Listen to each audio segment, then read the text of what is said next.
Walk and Talk Finance with David and Nikhil. No prep, no notes. One take. Loved hearing about your evolution on your investing and where you are now in your philosophy, which is the same place I am. So I agree. My journey was slightly different in places, maybe a bit slower. Dividends. I got into dividends because I was pursuing and am pursuing financial freedom, and I thought dividends was the way to go rather than a way to go. The second thing was I love the FU feeling of having my service providers pay my bills. So for example, AT&T was my phone provider.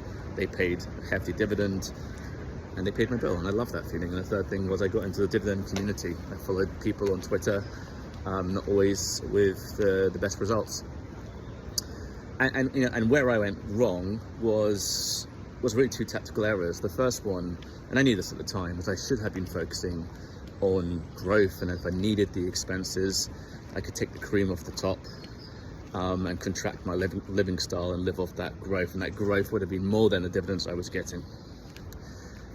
The second reason was I listened to the wrong people, people who should have known better, the Jim Cramers of the world, the banks, and of course I listened to people on Twitter. So for example, everyone was saying, back up the truck with AT&T at 30.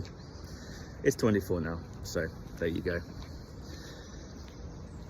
Very much like you, focused on ETF and growth. I do have a few individual stocks that pay hefty dividends: AbbVie, Johnson & Johnson, JP Morgan. No regrets, they're doing great for me, but I'm more about the growth funds now. I will move into dividend ETFs, just one in particular, but it will be a smaller portion of my portfolio just to give me some balance and some supplemental income.